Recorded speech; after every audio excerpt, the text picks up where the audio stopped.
Hello, good morning. So today I'll be explaining insecure design from explaining.com. So insecure design happens when a system is not planned well for security. Ining palang daan sa pag-design kay wala na ginaw na daan ang mga threats. Ang una ani kay designing secure software requires careful thought even before writing code. So, explanation na kani kay before ka magsugod o code, kailangan klaro na ang imong security plan. Kay dili mo ka pwede ani maglahos-lahos o code dali. Pwede mag-code dayon kay basig na kay mga ma-miss nga mga risk. So, ako example nga scenario ni kay for example kay nag-build ka app para sa full records. Kung wala nimo gi planohan daan ang security kay basid makasulod ang attacker sa login page nimo kay wala sa protection. So dapat kailangan secure gid daan before ka mag-code. Planohan nimo yung mga security. So next is to build secure software. You need to understand the threats you face, where malicious inputs might enter the system. Anticipate failure conditions, understand the principles of security, and have a process to correct security issues and learn from them as they are discovered. So, explanation ako ani kay kailangan kabalo ka og unsa ang possible nga muhack ug unsa nga part ang imong takihon o unsa ang mahimong sayop sa imong system. So example scenario na para ni kay kung ang imong app kay naa gali upload nga feature kay there's a possibility nga ang hacker kay mag-upload nga og sang fake na mga fake na ilang isang upload nga basin mag-upload sa mga harmful na sites na wala nimo na anticipate. Dapat imo gina-secure ay mga software sa mga inanak na kuha nga threats kay possibility masagdan yung virus ng mga software. So next is understanding who might want to compromise your application and how they might do so is key to defending yourself. Threat modeling is the process by which potential threats such as structural vulnerabilities or the absence of appropriate safeguards can be identified, enumerated, and mitigation can be prioritized. So,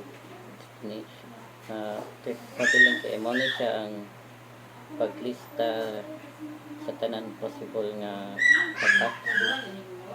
So imong i-check kung asa weak ang imong system para ma-priority nimo siya fix. Pangitan nimo pamaagi kay para dili na siya dali ma-infiltrate. So imong i-list login page gali example weak ang password mo na siya ang mga atakihon sa mga hackers. No file type validation niya kanang ang admin kay walay access sa control gali tako gina check chance nga ma-atake siya sa mga hackers. So next, a good place to start in modeling threats is sketching out a data flow diagram often used by systems engineers to illustrate the data flows, data stores, processes, interactions, and trust boundaries that make up the application. Such a diagram will illustrate various access points that may attack as attack vectors and illustrate where malicious input may enter the system. So explanation na ni kay kanay magdrawing ka daan sa imong flow sa data. Asa mosulod ang imuhang input o asa moagi o asa ang mga sensitive na part kay para makita nimo asa possibly mosulod ang attacker. So example ani niya kay user login form, server, database. So ang imong makita kay ang login form kay mo na siya ang entry point sa mga system. Mo na siya ang unang attacker. So at least may buwan nimo ang asa ka mo asa nimo sa effect dali. So na siya sa login form. So ato ka mag-focus ang problema. So mo siya. With a good, next is with a good sketch of your system, it can help to apply the stride model for identifying threats at each access point. So, explanation na ng stride kay mo ni siya ang kanang ganit more simple nga checklist kay para ma-identify nimo ang mga lahi nga threats like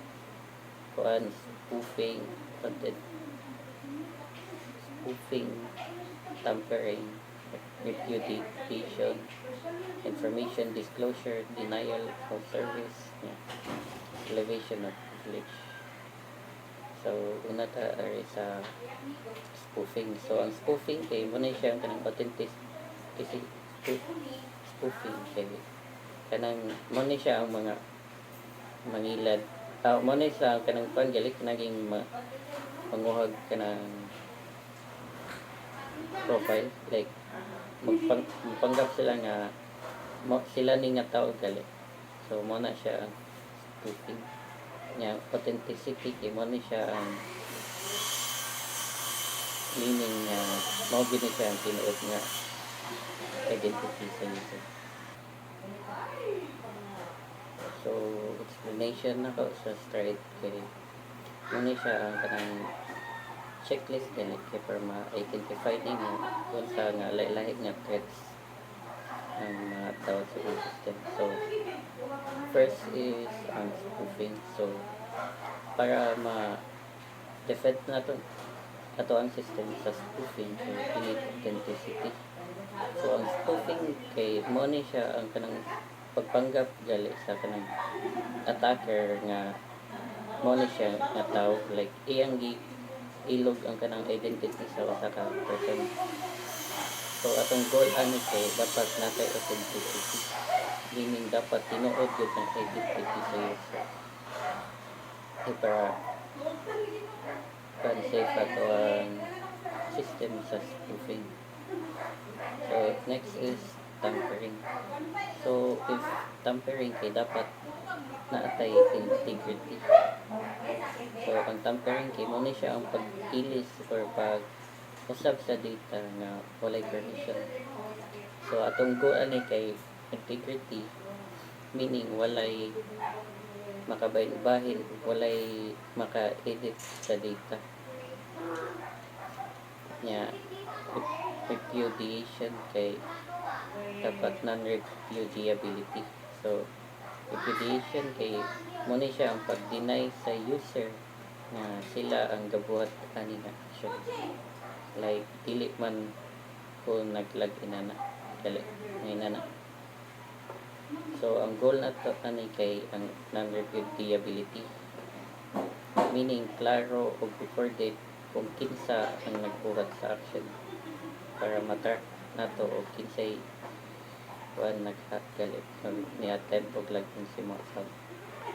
So information disclosure dapat natay ato ang kuan ani counter kay ang confidentiality.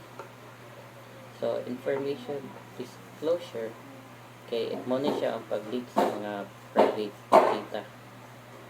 So atong goal ani kay dapat nagitay confidentiality.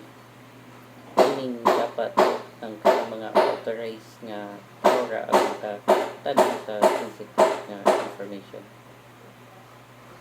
Kay makita sa laing hackers ang tanang nga information kay sureball nga ma-hack yun yung mga account or system. So next is denial of service. So atong goal ani kay dapat na atay availability kay ang denial of service kay mao ni siya ang pagpahunong or pag-overload sa system para dili makagamit ang legitimate service. Okay. So atong goal ani kay availability, meaning dapat accessible ang service anytime. So next is elevation of privilege. Atong goal ani kay ang authorization. So ang elevation of privilege kay pagkuha sa atake pag higher nga information nga dili kanila. Ato ang goal ani kay authorization, meaning sector ang limit sa ang ma-access sa user.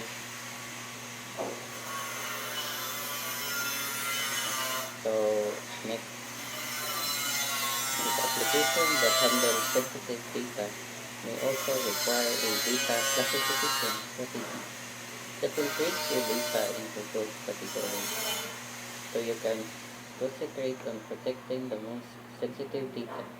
Once you have modeled your threats, it's time to turn that information to security requirements. So a prerequisite for meeting such requirements is implementing a disciplined software, which is the software development lifecycle. So you can verify the code you write is actually solving the correct problem. A good SDLC involves issue tracking, source control, a build process, unit test, a continuous integration environment, and code review.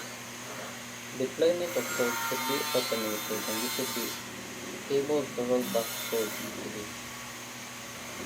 So, sinisya na nga sensitive data rin dapat atoan siya i-classify. Kaya para ma-protect na to o ustagyos ang pinaka-importante. Kaya bakit kuan lahi ang imong mafokusan ang mga minor nga kuan imong una noon kaysa sa mga importante, ma-sure madiligan. So after ma-identify nimo ang threats kay himuon nimo flag security rules para mo follow sa SDLC, which is ang tracking, testing, review, automated deployment, or rollback. Para safe ang code kay example ani update na break sa login, dali ra natin siya ma-rollback. So security side, it's a matter of philosophy. There are a handful of exceptions methodologies to apply when writing code. Follow the principle of least privilege. Each process and program and user should operate with the least amount of privilege required to achieve storage. Applying this principle will make you safe. The harm an attacker can do if they can successfully compromise your system. So ilang o kanang tagaan lang nato o minimal access ang users or programs. Kaya para limited yung gali ang damage kung ma-compromise.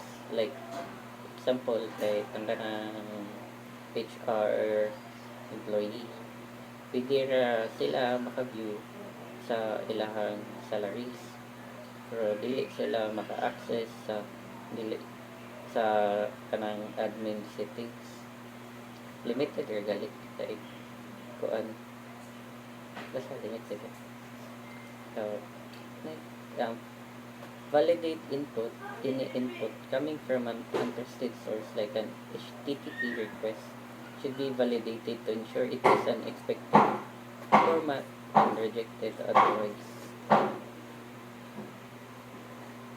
So tanawa ang input kung asa siya gikan sa or gikan ba siya sa mga dili trustworthy nga sources. Reject kung dili valid. So example, wala na kay script niya code successful niya rejected. Like if wala siya sa kanang if basta encrypting data at rest and in transit will protect against monster in the middle attacks and protect sensitive information from being read if it is stolen. So important in encryption. So we have to encrypt the data sa transit at rest para safe bisan makawat. Okay. Example, bisan pag malik ang database, ang mga na-encrypt nga password kay dili ra gyapon nila mabasa. Kay naka-encrypt man siya. So better be safe than sorry. Your code should fail securely. It is important to anticipate failure conditions and ensure you do not leak internal architectural details and error messages. If unexpected error conditions arise, ensure you can roll back any database transactions to ensure data is not left in a corrupted state. So, dapat bisan pa mag-errors kay safe gyapon. Dili ma-leak ang internal details so roll back ang data. For example, kay kanang mo show siya unexpected error instead of SQLite. Ano siya? So, make sure your systems are observable. Your running code should issue logging statements and logs should be viewable at runtime. You should be able to observe the type and volume of traffic hitting your servers and how much of your availability bandwidth is being used. So, dapat makita mo ang logs of traffic para ma-detect ang attacks. Example, sudden 5,000 login, failed login. So, mo-alert na siya. Dapat ma-handle na to bisag pila na kabuok ang kuan tawag na pila ka bandwidth ang ato ang magamit. Like traffic kay siya ba daghan kay kuan queries magamit kay magsig pagbalik mo nang maabot og 5,000 failed logins. Ano siya mo alert na siya sa tuwa. Okay, para napatay tayo makalibot. So when designing a system, pay particular attention to trust boundaries, where untrusted input enters the application. It often helps to think about sources where input enters the system and syncs. Places in the code where sensitive operations are performed. Tracing through the code from each source to each sync will help highlight potential vulnerability. So, ato ni siya i-check dapat ang sources and syncs para ma-identify nato ang vulnerabilities. Example kay ang login form. Diba, muagi pa na siya database query niya SQL injection if dili siya ma-check. So, mistakes happen and it's key that you learn lessons anytime a vulnerability makes it into production. A post-mortem should be performed to identify where safeguards fail to protect. Remember, you are generally looking for failures in the process rather than individuals to blame. Since nobody should be acting alone and errors are generally caused by oversights rather than recklessness. Kung naay kuan daw, vulnerability, dapat i-review gud nato ang process. Di ta maningan og tao nga mag-add ta og safeguards. Example lang ni kay pag malik ang data, pwede nato siya ma-review ang code. Ma-review nato ang code mandatory sa sunod. Alam, di ta ma-play mode. Kauban nato, like, especially mga coworkers nimo, dapat i-review na lang yun. Shouldn't blame anyone since it's not their fault. So finally, it's important not to make security protocols for your development team or users to one rows. So our people will neglect to follow them.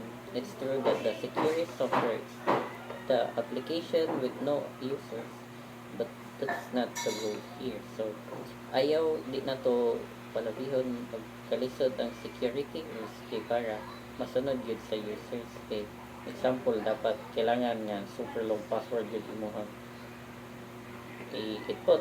So ang users nga magsulat very risky kayo kay if taas ang password, most likely nga makaligtan ang password.